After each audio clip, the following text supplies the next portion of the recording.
बस भाई स्टार्ट करें। सभी को राम राम, राधे राधे। ठीक ठाक हो, स्वस्थ हो, खुश भी हो गए। ठीक है, स्टार्ट करते हैं। पहले क्या किया था उसको मैं रिवाइज करवा देता हूं, उसके बाद आगे स्टार्ट करेंगे। ठीक है, चलिएगा। पिछली क्लास में क्या किया था भाई? रिवाइज तो मैं जब करूंगा जब मेरे को पता होगा। ठीक है, तो शायद पिछली क्लास में दो तीन छोटे छोटे टॉपिक किए थे अपन ने। हाँ, एक तो दो तीन फोर्स अपन ने डिस्कस किए थे, ग्रहों के नियम, कैपलर के नियम, रूल ऑफ प्लेनेट भी किए थे, 3 रूल किए थे, उनको मैं रिवाइज भी करवा चुका हूं। आज बिल्कुल ही अलग से टॉपिक है, वर्क, पावर एंड एनर्जी। करने में भी मजा आएगा इस चैप्टर को। बहुत ही, मैं ये कह सकता हूं सबसे आसान टॉपिक जो है वो फिजिक्स का ये है, क्योंकि रोजमर्रा से इसका सबसे ज्यादा रोल है। लेकिन आपको पता नहीं है काम क्या है, वर्क क्या है, पावर क्या है और एनर्जी क्या है। आज अपन जानेंगे ये चीजें हैं क्या, बनती कैसे हैं, कब कहोगे कि कार्य हो गया, वर्क हो गया। समझ रहे हो नहीं समझ रहे हो? तो स्टार्ट करते हैं भाई। ये एक दो स्टूडेंट बाहर हैं, कहिया कि हो जाए आदत को नहीं निकल के आया करे, वो या करे ना। वैसे रुपये बहुत ज्यादा खराब कर देंगे, लेकिन अपने कैरियर पर बात आओगी ना, तो एकेडमी के की फीस, या फिर लाइब्रेरी की फीस, या फिर स्वास्थ्य के लिए कहीं पर जिम वगैरह में जा रहे हैं उनकी फीस देने में उनको बहुत ज्यादा दुख होगा। और वैसे एक जगह पे बैठ कर न, मतलब कोल्ड ड्रिंक पी जाएंगे 1000-1500 रुपए के महीने में। अरे छोटो, आजकल तो गामा में एक नया ट्रेंड चल रहा है, तम्बाकू पी जाएंगे इतने रुपया का। ओका, हाँ, मतलब आधे है भाई। 9-9 10-10 साल के बच्चे भी ओका पीने लग गए। उनका क्या कैरियर होगा भाई?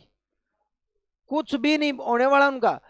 यहाँ पर बच्चे पड़े हुए हैं, मेहनत कर रहे हैं लाइब्रेरियों में, मतलब 14-14 15-15 घंटे पढ़ रहे हैं, उनको सिलेक्शन नहीं मिल रहा, उनको जॉब नहीं मिल रही। और वो बाट देख रहे हैं ओका पी कर हम जॉब ले लेंगे। और सब तो बड़े तो आईएसआई के अधिकारी हैं, मतलब मैं इन आतंकवादी संगठन तक कम नहीं कहूंगा, जो गामा में बिठा कर ओक्का प्याओ हैं। समझो ना, ग्रुप पाओगे उन बिठा कर ओक्का प्याओ है वो मतलब ना आतंकवादी संगठन तक कम को नहीं। रीजन है वो है उन तैयार करने लाग रहे हैं। आतंकवादी संगठन के कोई क्राइम थोड़ी ना करे है, बस तैयार करे है। आज वो ओक्का पियो हैं, कल ना आगे जाकर उन्हें जॉब को नहीं मिलेगी, जॉब ना मिलेगी तो सुल्फा गांजा पियोंगे, जॉब नहीं मिलेगी तो पैसे की जरूरत पड़ेगी तो चोरी करेंगे। ठीक है, किसी का मर्डर करेंगे, मतलब जितनी भी ये कांड करते डोलेंगे और क्या करेंगे। तो ये ओक्का पीने वाले समाज खातर बहुत ज्यादा खतरनाक है। एक आधा बैठा हो ना ओक्काड़ा तो बुरा मत मानियो भाई। और एक आधा कोई इस आतंकवादी संगठन का सरदार भी बैठा हो ना तो वो भी बुरा ना मानियो। मतलब एक आधा का प्लाट पुलूट में मतलब 20-25 टापर आ जाए, उसने भी मजा आ रहा है अपने। ओका भर वाले है, एक आधी बार क्या दे ले रहा, थोड़ी सिर न खुजाइए, तो वो मतलब टावरा लगाए रखे है। नहीं तो उसने क्या कहना चाहिए कि भाई ना भाई, ओका पीण नहीं आओगे, गलत चीज है।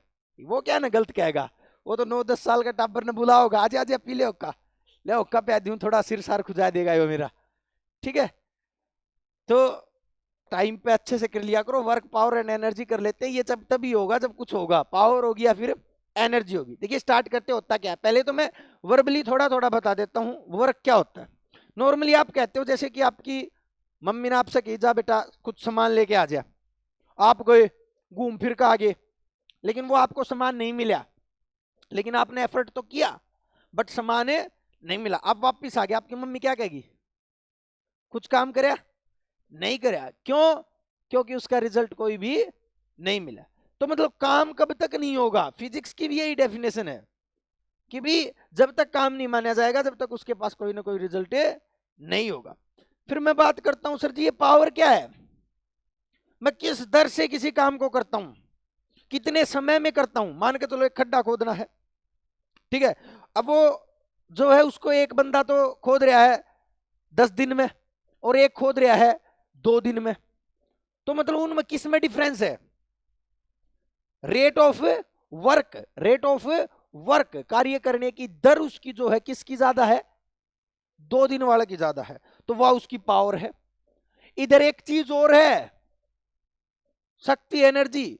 रेट ऑफ वर्क क्या थी? पावर, बट कार्य करने की क्षमता, एफिशिएंसी ऑफ वर्क क्या हुई आपकी, एनर्जी है। अब आपके मन में एक और चीज आई जी, क्षमता के है, व्हाट इज एफिशिएंसी, एफिशिएंसी क्या होती है। यानी कि आज के इस चैप्टर में एक और चीज ऐड कर दूं मैं, क्षमता, एफिशिएंसी, इसको और सीख लेंगे थोड़ा बहुत, क्योंकि यहां से भी एक दो क्वेश्चन कई बार पूछ लिए जाते हैं। सबसे पहले तो मैं वर्बली आपको बताता हूं, थोड़ा थोड़ा, ज्यादा डीप में ना जाके कार्य क्या होता है, और ज्यादा डीप में ना जाके पावर क्या होती है, शक्ति क्या होती है, ज्यादा डीप में नहीं जा रहा, थोड़ा थोड़ा बताऊंगा इनके बारे में, ठीक है। उसके बाद आपका एनर्जी क्या होती है, बनती कैसे है शक्ति, और एक जो है अपन इसको भी डिस्कस कर लेंगे, ये एफिशिएंसी क्षमता को भी जो है चौथे नंबर पर अपन रख लेते हैं। क्योंकि कई बार जब क्वेश्चन आते हैं ना तो हमें पता नहीं चलता, क्योंकि सभी की डेफिनेशन सेम सेम है, मिलती मिलती है, ठीक है। सबसे पहले तो कार्य क्या है, मैं क्या कहूंगा कि कार्य हो जाएगा। मैं इस दीवार को धक्का देता हूं ऐसे कैसे, अब ये दीवार खिसक नहीं रही, अपनी पोजीशन को चेंज ही नहीं कर रही, क्या मैं कहूंगा कार्य है? अरे क्या मैं कहूंगा कार्य है? तो कार्य मैं कब कहूंगा, जब बल के साथ ये वस्तु क्या हो जाएगी, खिसक जाएगी उधर। तो क्या मैं क्या कह सकता हूं, कार्य क्या है, वस्तु पर लगाए बल के अनुसार, या बल के अकॉर्डिंग, या बल के द्वारा क्या भी विस्थापन, डिस्प्लेसमेंट क्या कहलाती है बेटा, आपका वर्क कहलाती है। मतलब मैं वर्क कब कहूंगा, मैं वर्क जब कहूंगा जब मैं किसी वस्तु के ऊपर फोर्स अप्लाई करूं, और फोर्स अप्लाई करने के बाद उसमें क्या आ जाए, डिस्प्लेसमेंट आ जाए। क्या आ जाए अभी, डिस्प्लेसमेंट आ जाए। अब मैंने क्या कही, डिस्प्लेसमेंट भी किसके अकॉर्डिंग आनी चाहिए, बल के अकॉर्डिंग। किसके अकॉर्डिंग आनी चाहिए, बल के अकॉर्डिंग। मतलब एक एंगल होना चाहिए, यानी कि मैं किसी लगाऊं और वो फोर्स और वो डिस्प्लेसमेंट उसका कोई ना कोई एंगल बनना चाहिए। तो मैं इसकी जो वर्क जो होता है वो होता है force into displacement cos theta. ये पूरा का पूरा क्या होता है, वर्क होता है। ये क्या होता है, वर्क। आपसे पूछ सकता है वर्क की इक्वेशन क्या है, मैं पहले बिल्कुल बेसिक करवा रहा हूं, उसके बाद इसको एडवांस पे लेके चलूंगा। तो कार्य क्या है, यहां से दो ही बात याद रखनी है, बल के द्वारा किया गया विस्थापन, या बल के अनुसार किया गया विस्थापन, या बल के एंगल में किया गया विस्थापन क्या कहलाता है भाई, वर्क कहलाता है। फोर्स इनटू में displacement. What is power, power क्या है, तो मैं क्या कह सकता हूं, रेट ऑफ वर्क, कार्य करने की दर। दर का मतलब क्या है, वर्क क्या है, सॉरी पावर क्या है, वर्क अपॉन टाइम। अरे यही तो है, मैं किस दर से किसी काम को करता हूं, मैंने अभी अभी आपको बताया था कि उस समय के अकॉर्डिंग काम। एक तो मैं एक काम को करता हूं 10 दिन में, एक काम मैं करता हूं उसी काम को कितने दिन में, 2 दिन में। तो 2 दिन वाले की क्या ज्यादा है, पावर ज्यादा है, रेट ज्यादा है। क्या भी, रेट ज्यादा। इधर मैं बात करता हूं एनर्जी की। अब एनर्जी क्या है, अब आप कहोगे कि सर सारी की सारी सेम सेम है, एनर्जी भी वही चीज है, एनर्जी ज्यादा होगी तो ही तो पावर ज्यादा आएगी। लेकिन फिजिक्स के अकॉर्डिंग आपको डेफिनेशन अलग अलग करनी है इनकी। ये नहीं है ना जी सेम सी एक के बात है, इससे काम नहीं चलेगा, क्योंकि फिजिक्स में तो आपके क्वेश्चन आएगा, उसका आंसर आपको देना है। तो इधर अगर मैं बात करूं एनर्जी की, तो एनर्जी क्या है, मैंने अभी अभी बताया, कार्य करने की क्षमता। लेकिन बात आती है क्षमता की, एफिशिएंसी की। सर जी ये क्या है, भाई आपने कह तो दिया सर जी कि कार्य करने की क्षमता जो है वो क्या कहलाती है भाई, एनर्जी कहलाती है। लेकिन हमें तो यही नहीं पता एफिशिएंसी क्या होती है, क्योंकि एफिशिएंसी से भी कई बार क्वेश्चन आ जाता है कि किसी चीज की एफिशिएंसी क्या है। तो इधर अगर मैं बात करूं इसकी क्षमता की, तो क्या होगी भाई इसकी क्षमता होगी किसी भी चीज के इनपुट बाय आउटपुट, या फिर मैं कह सकता हूं ratio of input and output. भाई मैंने कितना इनपुट लिया और आउटपुट क्या दिया, उसको मैं कहता हूं क्षमता। अब मैंने कस्सी मतलब समा तो पूरी ली, पूरी अच्छी तरह से है, लेकिन वह जब नीचे गई तो उसने खोद दिया कितना आगे, थोड़ा सा, क्योंकि मेरे पास क्या नहीं थी, एफिशिएंसी नहीं थी। एक बंदा ऐसा पाओगा, थोड़ी उठाओगा लेकिन बहुत ज्यादा खोद देगा, उसकी क्या क्षमता ज्यादा है। यानी कि क्षमता जो होती है वो इनपुट और आउटपुट का क्या होती है, रेशियो होती है। कई एग्जाम्स में क्षमता परसेंटेज पूछ लेता है कि कोई व्यक्ति या कोई मशीन इतनी एनर्जी कंज्यूम करती है और इतनी एनर्जी निकालती है, तो उसकी क्षमता प्रतिशत क्या होगी, क्षमता प्रतिशत क्या होगी। अगर आपको क्षमता प्रतिशत पूछ लेना तो इनपुट बाई आउटपुट इनटू में क्या करोगे, परसेंटेज के लिए 100 कर दोगे, आपका न्यूमेरिकल सोल्व हो जाएगा। आपसे ऐसे क्वेश्चन पूछ सकता है, कोई मशीन है वो इतनी हॉर्स पावर एनर्जी लेती है और उसके बाद बदले में इतना कार्य करती है, तो वो क्या हो गया, इन दोनों की इनपुट और आउटपुट हो गया ना। तब फिर आपसे पूछ लेगा तो इसकी एफिशिएंसी, परसेंटेज ऑफ एफिशिएंसी क्या होगी, तो उस टाइम पर आपको ये डायरेक्ट फॉर्मूला लगा लेना, ठोक दोगे आप। बोलो हाँ या ना। इधर सभी चीजों को आपको अच्छे से समझ में आ गया। थोड़ा और आगे चलता हूं मैं बताता हूं। सर जी शक्ति आप मैंने आपको बताई कि कार्य करने की क्षमता होती है। आप कहोगे कि सर ये बनती कैसे है, आपका मन में क्वेश्चन आएगा कि सर जी ये बनती कैसी है। भाई ये बनी कैसे, शक्ति जो है वो उत्पन्न कैसे हुई। आपने एक नियम सुना होगा, energy never be created nor be destroyed, it can be transmitted to one form to another form. मतलब ऊर्जा को नई तो बनाया जा सकता है, नई खत्म किया जा सकता है, इसको एक जगह से दूसरी जगह पर ट्रांसफर किया जा सकता है। लेकिन बात है कि ये शुरू में तो कहीं ना कहीं तो बन के आई होगी।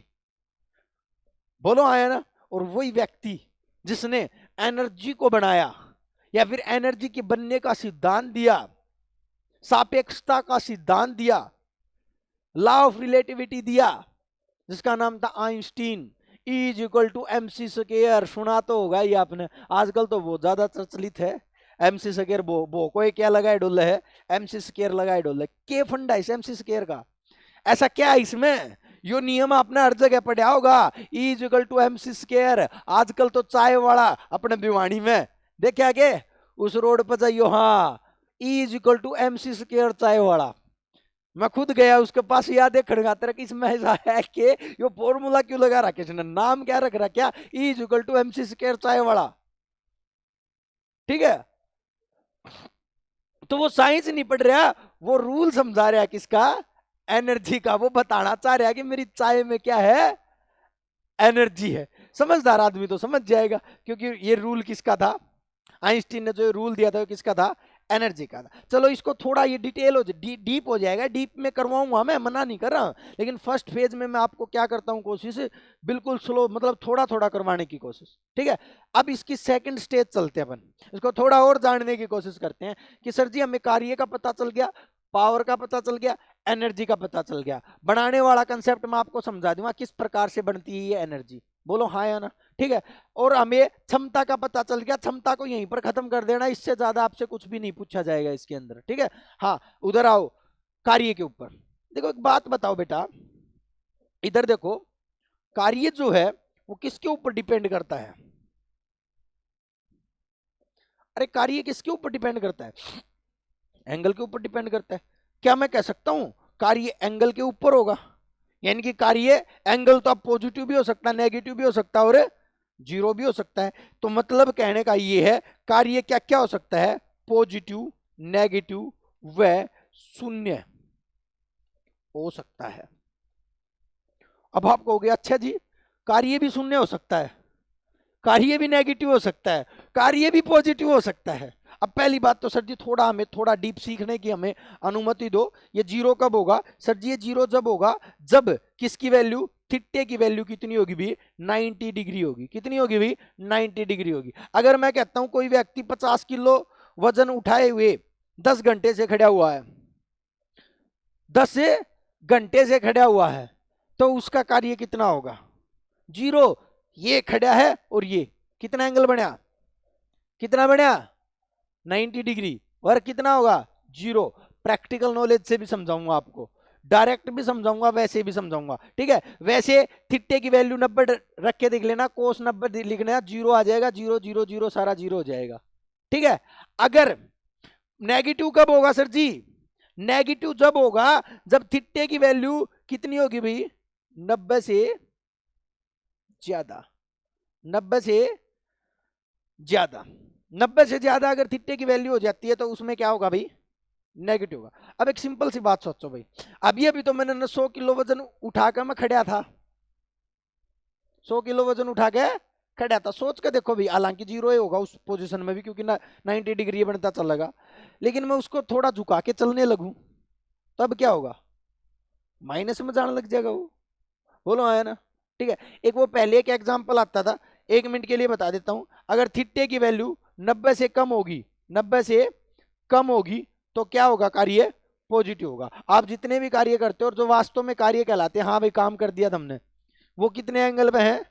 90 से कम में। फॉर एग्जाम्पल कोई वस्तु रखी है नीचे, मैं उसको उठाता हूं, ऐसे करके उठाता हूं, तो ये वर्क कितना होगा? पॉजिटिव। वर्क क्या होगा? सिर पर रख लिया, जीरो। और अब सिर पर रख कर चल पड़ा, नेगेटिव।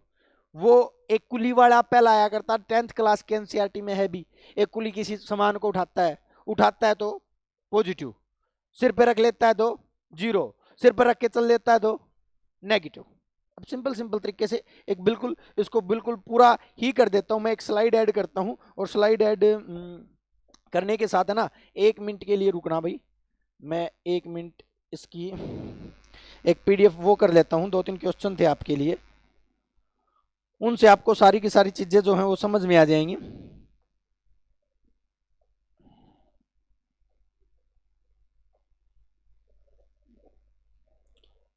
ये इसको बैक कर लेते हैं एक मिनट के लिए,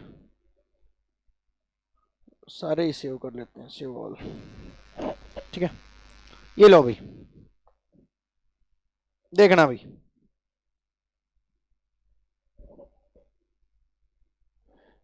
मेरे हिसाब से इसमें दिख जाएगा सारे के सारे। देखो बेटा, पहली पोजीशन देखो, अगर किसी दीवार पर धक्का लगाते हैं तो किया गया कार्य शून्य होता है। मेरे हिसाब से आपको समझ में आ गया होगा, ये क्वेश्चन है सारे के सारे, इनका आंसर ये है, क्योंकि विस्थापन क्या होता है? जीरो होता है। और मैंने बताया वर्क जो होता है वो किसके बराबर होता है? फोर्स इंटू में डिस्प्लेसमेंट के बराबर होता है। अगर कोई व्यक्ति 10 केजी बोझ लेकर कई वर्षों तक भी खड़ा रहता है, तो मैंने आपको कहा था खड़ा ही रह रहा है तो एंगल कितना है? 90 डिग्री। एंगल 90 डिग्री तो विस्थापन कितना होगा? जीरो। तो सब चीज क्या हो जाएगी? जीरो। अगर कोई कुली 10 केजी का बोझ लेकर मीलों दूर चलता है तो भी विस्थापन के बीच में एंगल तो कितना रहेगा? 90 रहेगा। तो भी वर्क कितना होगा भाई? जीरो। नहीं नहीं, इस पोजीशन में नेगेटिव नहीं दिखाता ये फिजिक्स, मैं वो समझाने के लिए आपको बता रहा था कि आदमी चल पड़ रहा है तो वो बस आपको बस नेगेटिव के लिए एंगल ही याद रखना 90 प्लस, ठीक है। क्योंकि वो कहीं पर भी चलेगा तो बोझ तो सिर के ऊपर ही रहेगा, एंगल तो 90 डिग्री ही बनेगा, ठीक है। तो वो कितना रहेगा? जीरो ही रहेगा। अगर कोई व्यक्ति, ये बहुत अच्छा और बहुत बार पूछा जाता है ये, और हम हमेशा गलत करते हैं, क्या कहा? अगर कोई व्यक्ति सीढ़ी पर चढ़ा और चढ़कर उतर गया तो उसके द्वारा किया गया कार्य भी क्या होगा भाई? शून्य। आप ये कहोगे जी चढ़ा और तो विस्थापन कितना आया? जीरो। जित था उते आ गया, ठीक है।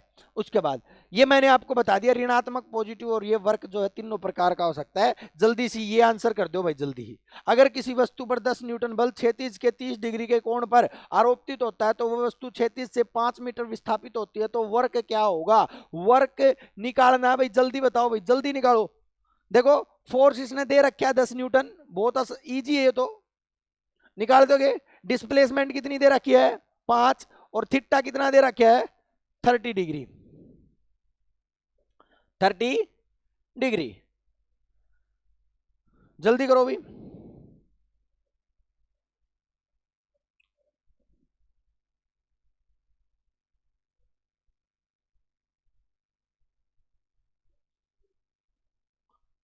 देखो ये तो इतना आसान दे दिया कि इसने फोर्स डायरेक्ट दे दिया 10 न्यूटन।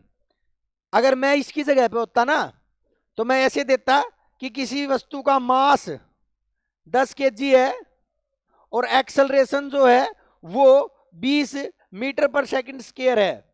ठीक है, बल नहीं देता मैं, बल नहीं देता, इसकी जगह पे ये दो चीज देता, और एंगल भी देता और डिस्प्लेसमेंट भी देता। फिर निकलवाना आपसे, फिर ये थोड़ा और हार्ड हो जाता है नहीं हो जाता। हालांकि कुछ नहीं था, मेरे को पता फोर्स होता है वो मास इनटू में एक्सेलरेशन होता है, मैं फोर्स निकाल लेता और इस फॉर्मूले में सेट कर देता। बोलो आया ना, मेरे हिसाब से निकल गया होगा, नहीं निकला तो देख लेना। 10 गुणा में 5 गुणा में, अब किसी को ना, कई बंदों को cos 30 की नहीं पता वैल्यू, तो मेरे हिसाब से √3/2 होती है, इतनी होती है ना, और मैथ वाले टीचर से पूछ लेना, वैसे इतनी ही होगी। ठीक है, 2 से इसको करोगे 5, और ये कितना हो जाएगा, ये जो होगा इसका आंसर हो जाएगा भाई इस क्वेश्चन का। ठीक है, ये प्रीवियस ईयर में आया हुआ क्वेश्चन है, इसलिए मैं आपको बता रहा हूं। ठीक है भाई, क्या होगा, क्या वर्क की, चलो अब वर्क की यूनिट मैंने अभी तक बताई नहीं है, लो सारी की सारी यूनिट के ऊपर डिस्कस कर लेता हूं। यूनिट्स ऑफ वर्क, जल्दी आ जाओ भाई, यूनिट्स ऑफ वर्क। वर्क की यूनिट सुनना भाई, कार्य की इकाई क्या होती है, कार्य की इकाइयां, सबसे पहले तो लिखो एसआई यूनिट। वर्क की एसआई यूनिट कितनी होती है, तो वर्क की एसआई यूनिट जूल होती है। क्या होती है बेटा, जूल, जे से डिनोट करते हैं इसको। वर्क की एसआई यूनिट क्या होती है, जूल होती है। वर्क की सीजीएस यूनिट, सीजीएस यूनिट अर्ग होती है। क्या होती है बेटा, अर्ग होती है। इनके बीच का एक रिलेशन याद रखना, बहुत बार पूछा जाता है। 1 जूल 10⁻7 अर्ग के बराबर होता है, इंपॉर्टेंट है बहुत ज्यादा, और इतने एग्जाम में पूछा जाता है जिसकी कोई हद नहीं। 1 जूल 10⁻7 अर्ग के बराबर होती है, आपसे पूछ लेगा 1 जूल कितने अर्ग के बराबर होता है। ठीक है भाई, क्लियर है। उल्टा भी कर सकता है, 1 अर्ग भी पूछ सकता है कितने जूल के बराबर होता है, तो इसको उल्टा कर देना, 10⁻7 हो जाएगा। ये पावर वाला कंसेप्ट मेरे हिसाब से आपको आता होगा, आता है नहीं आता भाई। कोई चीज अगर डिवाइड में जाती है तो उसकी पावर क्या हो जाती है, माइनस, मल्टीप्लाई में आती है तो प्लस, ये वाला कंसेप्ट आपको पता होगा। तो दोनों चीजें जो हैं आप अच्छे से याद रखना।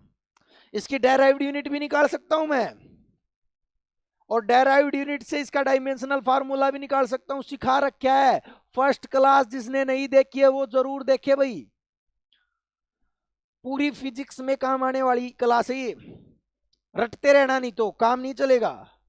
देखिए वर्क कितना होता है, फोर्स इनटू में डिस्प्लेसमेंट, फोर्स होता है न्यूटन, डिस्प्लेसमेंट होता है मीटर। न्यूटन की वैल्यू होती है kilogram metre second inverse, into में मीटर एक और ये। ठीक है, तो ये कितना हो गया, kilogram metre square second inverse square, ये आ गई इसकी डेराइव्ड यूनिट। सिखा रखी है बहुत अच्छे तरीके से मैंने निकालनी। ठीक है, डेराइव्ड यूनिट आ गई, तो इसका डायमेंशनल फार्मूला भी निकाल सकता हूं मैं, क्या लगाकर, MLT लगाकर। मास कितना है 1, L कितना है 2, T कितना है -2। बोलो हाँ या ना। जिसने पहली क्लास नहीं देखी है ये काम वो नहीं कर सकता। ठीक है, और इन चीजों को रट भी आप नहीं सकते, क्योंकि सारे के सारे डायमेंशनल फार्मूले क्या होते हैं, सेम होते हैं, सभी सेम मिलेंगे आपको। बोलो हाँ या ना, चले आगे, चलो आगे चलते हैं। ये यूनिट में बात कर रहा था किसकी, वर्क की। तो वर्क तो इतना ही बहुत है, बहुत ज्यादा हो गया, इतना तो बहुत है, इतना भी सीख लोगे तो आप काम कर दोगे, सारे काम कर लोगे ना। बस इतना याद रखना, force into displacement, displacement cos theta, अगर थीटा 90 डिग्री होगा तो 0 होगा, 90 से ऊपर होगा तो नेगेटिव होगा, 90 से नीचे होगा तो पॉजिटिव होगा। इससे आपसे न्यूमेरिकल भी पूछे जा सकते हैं। पावर के ऊपर आ जाएं, पावर के ऊपर आ जाएं, चलिएगा भाई पावर को और समेट लेते हैं, क्योंकि एनर्जी एक अपने आप में बहुत बड़ा कंसेप्ट है। पावर का मतलब क्या होता है, शक्ति। मैंने क्या बताया, रेट ऑफ वर्क, यानी कि वर्क अपॉन टाइम जो होता है वो क्या होता है बेटा, आपका पावर होता है। बोलो हाँ है ना। ठीक है, ये पावर होती है। अब पावर ज्यादा आपको बताने की जरूरत नहीं पड़नी चाहिए, इससे न्यूमेरिकल पूछे जा सकते हैं। कोई व्यक्ति इतने समय में इतना वर्क करता है तो उसकी पावर क्या होगी। मान के चलो वो कह देगा कोई व्यक्ति 5 सेकंड में 10 जूल वर्क करता है, कार्य करता है, तो उसकी पावर क्या होगी। तो आप डायरेक्ट ठोक देना 10/5, ये कितनी हो जाएगी 2। लेकिन यूनिट क्या लगानी है वो अब मैं बताऊंगा, ठीक है या नहीं ठीक है। और भी इसको हार्ड बना सकता है एग्जामिनर, डायरेक्ट वर्क ना देके फोर्स और डिस्प्लेसमेंट दे दे, फोर्स और डिस्प्लेसमेंट दे दे। और भी हार्ड बनाने के लिए फोर्स ना देकर मास और एक्सेलरेशन दे दे। इन सभी चीजों के लिए आपको तैयार रहना पड़ेगा, और मैं स्टार्टिंग से हर एक चीज को जोड़ता हुआ चल रहा हूं, इसीलिए बोलो हाँ या ना। यूनिट के ऊपर बात करता हूं मैं। सर जी इसकी यूनिट क्या होती है, पावर की यूनिट। अगर मैं बात करूं एसआई यूनिट की, तो एसआई यूनिट तो क्या होती है बेटा, जूल ही होती है। भाई जो वर्क की होगी वह यूनिट किसकी होगी भाई, किसकी होगी भाई, पावर की। अब इसकी यूनिट अलग अलग होती है, जैसे कि पावर तो अलग अलग होती है, एक इलेक्ट्रिकल पावर है, एक मशीन की शक्ति है, बहुत सी शक्तियां हैं। तो इसकी एक यूनिट वाट भी ली जाती है। क्या होती है बेटा इसकी यूनिट, वाट का मतलब डब्लू। जो मशीन की जो शक्ति होती है ना, मशीनों की जो शक्ति यूज की जाती है उसके लिए क्या यूज किया जाता है, वाट। या फिर मैं कह सकता हूं इलेक्ट्रिकल पावर के लिए किसका प्रयोग किया जाता है, वाट। किसका प्रयोग किया जाता है, वाट। उसके बाद बड़ी मशीन जो होती है, क्या बोले बताया मैंने, बड़ी मशीन।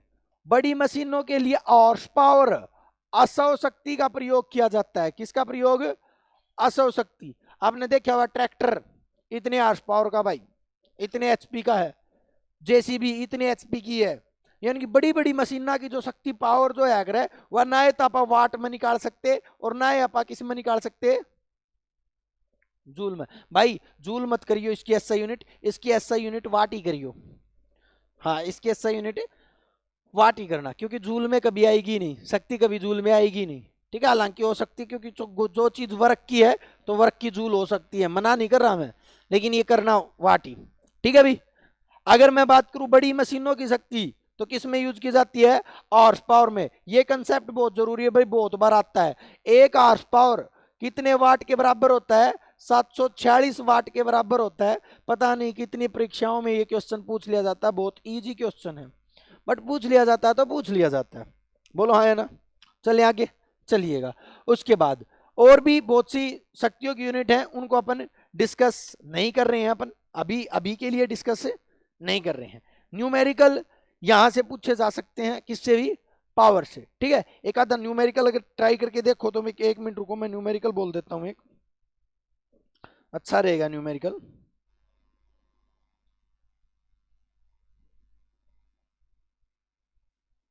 कोई एक था तो भाई, मतलब प्रीवियस ईयर का था थोड़ा, वो मिल जाता तो अच्छा रहता। क्या,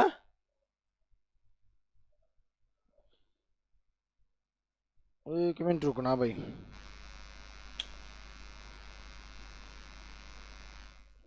अच्छा इसकी यूनिट निकाल दो, इतने यूनिट निकाल सकते हो क्या, यूनिट निकालना, डायमेंशनल निकालना इसका, डायमेंशनल निकालो जब तक।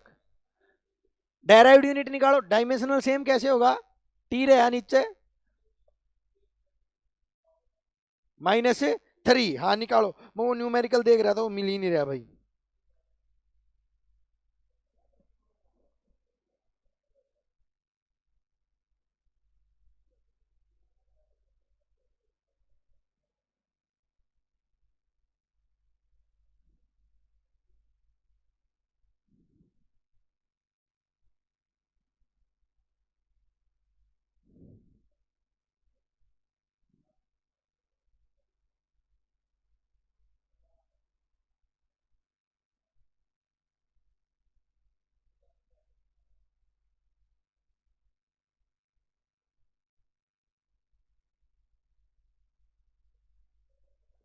निकल गई भाई। अच्छा देखो, नॉर्मली इलेक्ट्रिकल के लिए क्या यूज की जाती है, वाट। लेकिन बड़े बड़े जो ट्रांसफार्मर होते हैं, ट्रांसफार्मर फार्मर या जनरेटर होते हैं, उनकी पावर किस में मापी जाती है? किलोवाट में मापी जाती है। किस में मापी जाती है? किलोवाट में। ये भी याद रखना आप, ठीक है। यूनिट नहीं निकली है तो मैं बना देता हूं। ये क्या था? वर्क। वर्क की थी kilogram metre square second inverse, तो मैं नीचे ले गया इसको, प्लस हो गया। टाइम की एक और सेकंड, सेकंड की 3, जब ऊपर आएगी तो ये क्या हो जाएगी? Kilogram metre square second inverse cube. MLT लगाओगे M1 L2 T-3, ये जो होगी किसकी यूनिट हो जाएगी? शक्ति की। अच्छा, मैं एक बात बता रहा था आपको, वो नहीं मिले मेरे को न्यूमेरिकल, पता नहीं कहां पर थे, रखे तो थे मैंने संभाल के। एक चीज बता देता हूं, जब आप न्यूमेरिकल करोगे ना तो आप ये फॉर्मूला लगाने की कोशिश करोगे। क्या लगाने की कोशिश करोगे? ये फॉर्मूला। बट उसके अंदर चीज आपको अलग ही मिलेंगी। पावर का जब कंसेप्ट देगा ना वो, तो पावर के कंसेप्ट के लिए एक ट्रिक बता रहा हूं मैं आपको, ये फॉर्मूला हर जगह लगेगा, सुन लेना। पावर के लिए पावर mgh/t, ये फॉर्मूला हर जगह लगेगा। इसको मैं सोल्व करवाता हूं, आपको बताता हूं क्यों mgh आता है। क्योंकि जब पावर निकालनी देगा ना वो, तो मास दिया हुआ मिलेगा और हाइट दी हुई मिलेगी। ग्रेविटी सभी को पता है, जी की वैल्यू कितनी होती है? 9.8। मिलो तो मिलो, ना मिलो तो भी आप कर लोगे, ठीक है। फिर आप कहोगे कि सर ने तो फार्मूला ये बताया था और हमारे को मिल क्या रहा है? द्रव्यमान मिल रहा है और हाइट मिल रही है। ऐसे मशीन से दे देगा कोई, इतने द्रव्यमान की कोई मशीन इतने हाइट तक किसी वस्तु को फेंकती है, ठीक है, इतने समय में फेंकती है, तो उस मशीन की पावर क्या होगी? ऐसे करके क्वेश्चन पूछ लेगा, ठीक है। एग्जैक्ट क्वेश्चन कल लाऊंगा मैं आपके लिए, न्यूमेरिकल सारे ले आऊंगा जो भी प्रीवियस ईयर में पूछे गए हैं, एसएससी हो चाहे वो HSSC हो, ठीक है। तो ये MGH वाला कंसेप्ट लगेगा उस टाइम पे, ये मत देखना, ये कहीं नहीं मिलेगा। सुनो, वर्क क्या होता है? फोर्स इंटू में डिस्प्लेसमेंट। डिस्प्लेसमेंट क्या होती है? क्या मैं हाइट को डिस्प्लेसमेंट कह सकता हूं? हाइट गई, ऊंची गई, डिस्प्लेस कह सकता हूं। फोर्स क्या होता है? अब आप कहोगे कि जी फोर्स mg नहीं हो सकता। हो सकता है भाई। फोर्स जो होता है ना, वास्तव में फोर्स बराबर है mg बराबर है वेट। ये तीनों बात एक की है। ये तीनों बात क्या है? एक ही है। वेट भी फोर्स है, ये वेट है भाई, W से कभी आप वर्क मान लो, ठीक है ना। फिजिक्स में ये तीनों चीजें एक की होती हैं। मास इंटू में ग्रेविटी वेट के बराबर हो है, और यो किसके बराबर भी हो है? फोर्स के बराबर। क्योंकि कोई भी वस्तु अगर वेट लेगी तो वो क्या लेगी? फोर्स भी लेगी। बोलो हाँ है ना? क्लियर है ना? तो इस कंसेप्ट को आप याद रखना, जब आपको पावर का न्यूमेरिकल देगा तो आपको ये फॉर्मूला कहीं भी लगता हुआ नहीं दिखेगा। उस टाइम पर आप कहोगे सर ने करवा तो दिया था लेकिन फॉर्मूला कहीं सेट ही नहीं हो रहा, ठीक है। और न्यूमेरिकल में साथ के साथ क्यों करवा रहा हूं भाई? डायमेंशनल में साथ के साथ क्यों करवा रहा हूं? पहले तो नहीं करवाते थे हम। रीजन ये है कि अब एग्जाम का स्टैंडर्ड बहुत अच्छा हो गया भाई। मैं अगर लेवल की बात करूं तो बहुत अच्छे लेवल, अच्छे अच्छे लेवल बहुत। पहले क्या होता था, नॉर्मली हम 3-4 घंटे पढ़ लेते थे, एग्जाम क्रैक कर देते थे हम। गारंटी लेता हूं मैं, 2-3 घंटे में एग्जाम क्रैक हो जाता था। लूसेंट या स्पीडी पढ़ लेते थे, एग्जाम क्रैक हो जाता था। आज करके दिखा दो, पर्सन ही नहीं मिलेगा आपको लूसेंट स्पीडी में से। रीजन स्टैंडर्ड बढ़ गया भाई, कंटेंट बढ़ गया, यूट्यूब पर हर चीज मतलब अवेलेबल है। एग्जामिनर इसे ही से बच्चे पढ़े हैं, स्पीडी का तो पेज नंबर बता देंगे। तो पर्सन थ्योरेटिकल पोर्शन से बढ़ाया जाए, क्योंकि थ्योरी तो भाई साहब जो बंदा रियल में तैयारी कर रहा है वही थ्योरी कर पाओगा। तो आप मेहनत कर ही रहे हो तो थ्योरेटिकल पोर्शन करो, और मैं गारंटी लेता हूं 2023 जो है आपके लिए एक मतलब सुनहरा वर्ष होगा। रीजन ये है क्योंकि 2024 में इलेक्शन है, 2023 में इतनी वैकेंसी आऊंगी भाई साहब, आप ये कहोगे कि इतनी वैकेंसी आज तक नहीं आई। अगर देखो मैं स्टेट और सेंटर की बात करूं ना, हरियाणा की बात करूं तो हरियाणा में तो 60-65 खट्टर का है, लेकिन 60-65 नहीं ना, तो 50,000 तो आप मान के चलो ये वैकेंसी आऊंगी 100% आनी है भाई। ये थोड़ी डिले हो सके, क्योंकि डिले भी इससे हमारी करने लग रहे हैं कि इलेक्शन का पास तय लगा कर हम, ठीक है। दिसंबर तक पहला सब ने ज्वाइनिंग मिलेगी, ये 50 के 50,000 ज्वाइनिंग करे पाओगे, चाहे पेपर जुलाई में हो, जून में हो, चाहे अप्रैल कद्दे हो पेपर। ठीक है, ये भी इधर आ जाओ सेंटर में, सीजीएल की वैकेंसी 40,000 प्लस आने की संभावना है अब की बार। 40,000, जो 2-3 हजार आया करती है, आज अब की बार 40,000 आने की संभावना है। सीपीओ की वैकेंसी जिसका कैलेंडर जारी कर दिया गया है, उसके बाद एमटीएस की, सीएचएसएल की, मतलब सारी की सारी है ना 30,000 से ऊपर मिलेंगे आपने। इतनी इतनी वैकेंसी आने वाली है, जो रियल में थोड़ा बहुत एक भी शिद्दत करे, ये 3-4 महीने बिना टाइम पास करे पढ़ लिए आप, पार्ट टाइम नहीं, फुल टाइम। फुल टाइम अगर आप पढ़ लिए, मतलब पढ़ाई को ही देना सारा का सारा टाइम, सब कुछ काटा, जितनी भी चीजें थी सब कुछ छोड़ के पढ़ लिए, तो एक बहुत अच्छी जॉब मिल जाएगी। और ये 2023 जाए के बाद फिर 4-5 साल घूमे जाइयो, फिर 2029 के इलेक्शन आओगे ना, उन तक पहला निकालेंगे। और मेरे हिसाब से एक बार और हमारे मोदी साहब आगे तो सरकारी भूले जाइयो, फिर प्राइवेट निकलेगी। समझ रहे हो नहीं समझ रहे हो? क्योंकि अर्थव्यवस्था को मजबूत करना है तो प्राइवेटाइजेशन जरूरी है, हैं? ना इतनी जल्दी तो ना बढ़े, लेकिन हाँ एक बार और आ गया तो लपेट देगा सौदन है। ठीक है, गलत को नहीं है चीज, देश खातर बहुत अच्छी चीज है, लेकिन अपना देश भी तो देख लो किसा है। अरे भाई, ये ऐसा देश है, अगर इसने 10,000 रुपये मिल जाए ना, ऐसे लोग हैं यहाँ पर, और 10,000 में काम चल रहा है तो उठ के कौन जाओ। ठीक है, बहुत है, सेटिस्फाइड लोग हैं यहाँ पर। ठीक है भाई, तो आज के लिए इतना। अगला टॉपिक मैं स्टार्ट नहीं कर रहा था, उसका रीजन यही था, समय बचा हुआ नहीं था, टॉपिक बढ़ा था वो। ठीक है, चलिए कल करेंगे भाई, धन्यवाद।